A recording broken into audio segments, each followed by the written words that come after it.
संगत जी, प्रेम से कहना धन निरंकार जी। सात संगत जी, गुरु के वचनों को मान लेना ही सबसे बड़ी भक्ति है। सतगुरु रूप में तुम आए हो, वचन हमें मानना आए, चरण कमल में दुनिया आए, जीवन का सब सुख पा जाए। जो ये दासी विचार रखने जा रही है, ये एक छोटी सी स्टोरी है। इस स्टोरी द्वारा हमें यही सीखने को मिला है कि गुरु के वचनों को मानने से ही हमारे जीवन की शोभा बनती है। जो गुरु के वचनों को मान लेते हैं, उनके जीवन में किसी भी प्रकार की कोई कमी नहीं आती है। कहते हैं, चीन में एक संत थे जो बहुत ही सादा जीवन व्यतीत करते थे।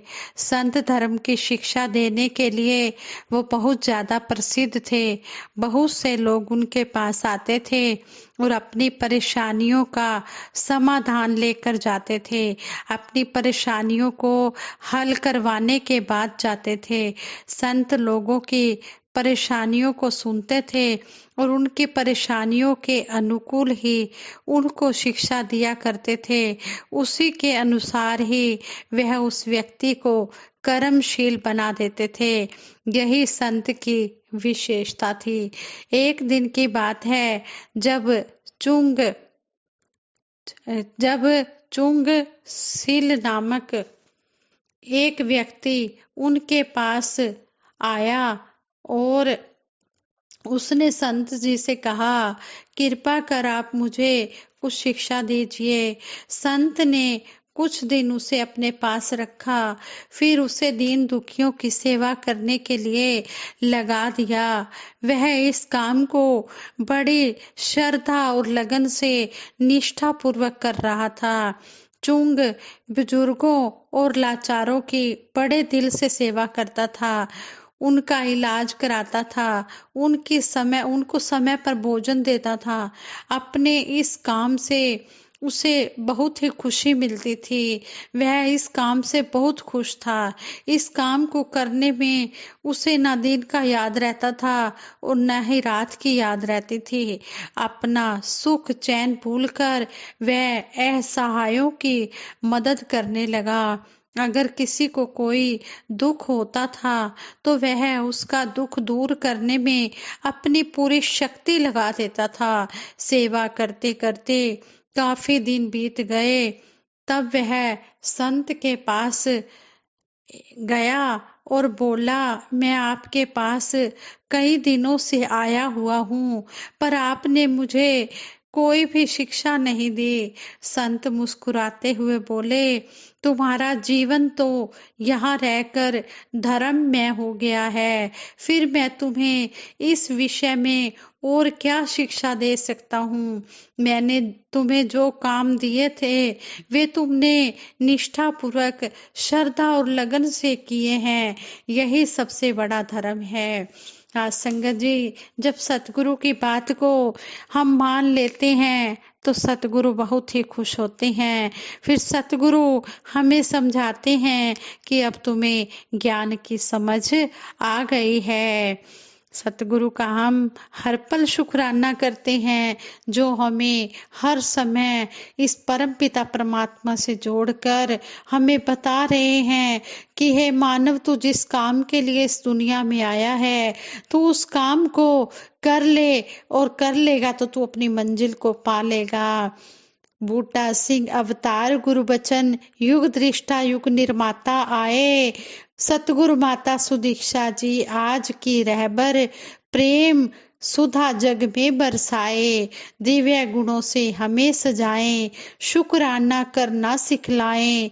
मानवता का पथ प्रदर्शक सच्चा मानव धर्म सिखाएं। गुरुमत वाला कर्म हो अब तो, जो सबके मन को भा जाए।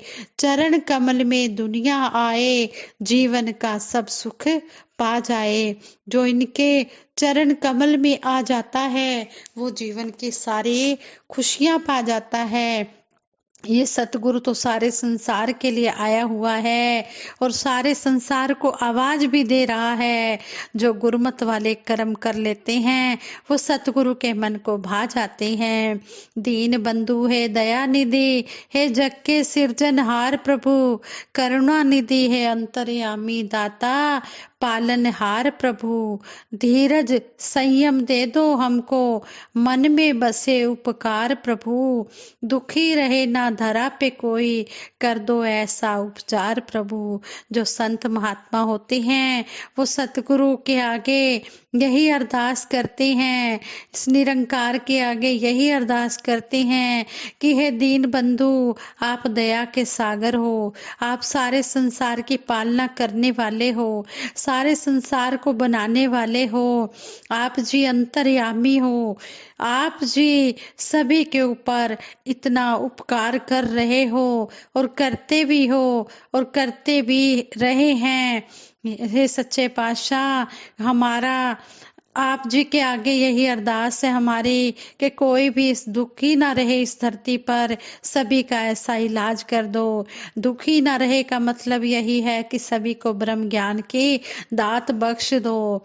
सच्चे पातशाह, आप जी यही काम करने आए हैं, सभी को इस परमपिता परमात्मा के साथ जोड़ने आए हैं। सभी पर अपनी कृपा बना के रखना, कोई भी जीव ऐसा ना हो जो इस ब्रह्म ज्ञान से वांझा रह जाए, वंचित रह जाए।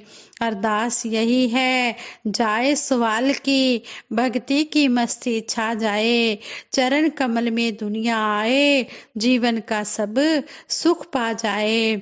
सतगुरु, आप जी के चरणों में सारी दुनिया आए और जीवन का यह सुख पा जाए। सुख क्या है? इस परम पिता परमात्मा को पाना सबसे बड़ा सुख है।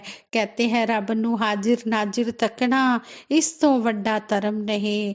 संपूर्ण अवतार बानी में शहंशाह बाबा अवतार सिंह जी महाराज इस शब्द द्वारा समझा रहे हैं कि रब नू हाजिर नाजिर तकना, इस तो वड्डा धर्म नहीं। सबसे बड़ा धर्म है परमपिता परमात्मा को पा लेना। साध जना दी सेवा बाजो चंगा कोई कर्म नहीं, और संतों महापुरुषों की सेवा से बड़ा कोई कर्म नहीं है। सतगुर दे उपदेश तो वड्डी होंदी कोई बाणी नहीं, मन अपने नू पेट चढ़ाना इस तो वध कुर्बानी नहीं।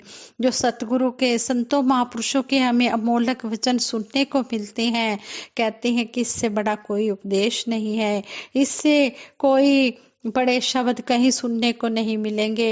ये ऊंचे सूचे हीरे मोती अमलीक लाल रतन हमें सतगुरु के दर से मिलते हैं। हम इन वचनों को सुनकर अपने जीवन में बसाते चले जाएं और कहते हैं कि अपने मन को सतगुरु के आगे अर्पित कर देना सबसे बड़ी कुर्बानी है। अपने आप को समर्पण कर देना। भगत समर्पण वाला ही तो अपनी प्रीत निभाता है। जिसने अपने आप को गुरु के आगे सरेंडर कर दिया, समर्पित कर दिया, कहते हैं कि फिर वही तो गुरु के दिल को भा जाता है और वही सारी उम्र सतगुरु के चरणों में अपनी प्रीत निभाता है। उसको फिर किसी प्रकार की कोई भी जरूरत नहीं होती। वो ऐसा गुरु के रंग में रंग जाता है, उसके मन में ऐसा ज्ञान बस जाता है। वो कहता है कि जो कुछ भी मैंने पाना था वो मैंने पा लिया है और अब मैं गुरु का होकर रह गया हूँ। गुरु के चरणों में यही अरदास विनती करता है कि हे सच्चे पातशाह, मेरे को अपने चरणों में ही लगा के रखना, कभी भी अपने से दूर ना करना। इस तरह वो अरदास करता है, अपने मन को सतगुरु के हवाले कर देता है। मन अपने नू पेट चढ़ाना इस तो वध कुर्बानी नहीं, जिथे बह के रब ना भुले वड्डी था वड्डा स्थान। जहाँ पर इस प्रभु परमात्मा की भक्ति होती है वो बड़े सबसे बड़ा स्थान होता है। जिथे बह के रब ना भुले वड्डी था वड्डी भगती, वड्डी था वड्डा अस्थान। वड्डी भगती ओनू कहंदे जो सतगुरु कर ले प्रवान। बड़ी भक्ति उसको कहते हैं जो सतगुरु कर लेता है परवान। एहना गल्लां दा जो बंदा अमली करदा ए प्रचार, जो इन बातों को अमल में लाता है, कहे अवतार उना तो जावा, सो सो वारी मैं बलिहार। शहनशाह जी कह रहे हैं कि मैं ऐसे संतों महापुरुषों के ऊपर सौ सौ वारी बलिहार जाता हूँ जो इन बातों को अपने जीवन में अपना लेते हैं। आओ दातार से यही अरदास करें, सच्चे बादशाह जो भी बोल बोले जा रहे हैं, सुने जा रहे हैं, इनको हम अमली जामा पहनाए। अमला नाल होणगे नबेड़े, जात तेरी किसे पूछनी नहीं।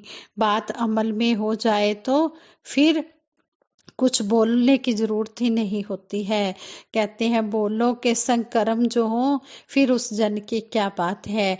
जो बोल रहा है संत महात्मा, वो उसके अनुसार कर्म भी कर रहा है, तो फिर उसकी तो कहते हैं उसके बारे में तो कहना ही क्या है। वो तो गुरु के चरणों में अब बस जाता है, गुरु के दिल में अपनी जगह बना लेता है। जिस गुरसिक ने गुरु के दिल में अपनी जगह बनाई है, कहे हर देव गुरु भक्ति की कला उसी को आई है। जिसने सतगुरु को खुश कर लिया, फिर उसे कुछ और करने की जरूरत ही नहीं रहती। सतगुरु तभी खुश होता है जब उसकी बनाई हुई सृष्टि से प्यार किया जाए, जब उसकी बात को माना जाए, दूसरों के दुख दर्द में काम आया जाए, दूसरों के आंसू पोंछने वाले बने, दूसरों के जख्मों पर मरहम लगाने वाले बने। जब इन बातों को हम कर्म रूप में ढाल लेते हैं, तो सतगुरु निरंकार दातार बिन मांगे दुनियावी सुख अपने आप देता चला जाता है। भगत को कुछ मांगना नहीं पड़ता, बस हम मायापति से यही मांगे कि हे दातार भक्ति दे दो, सभी को बख्शनहार माता जी, हम सब बैठे हैं झोलियां पसार माता जी। साथ संगत जी प्यार से कहना, धन निरंकार जी।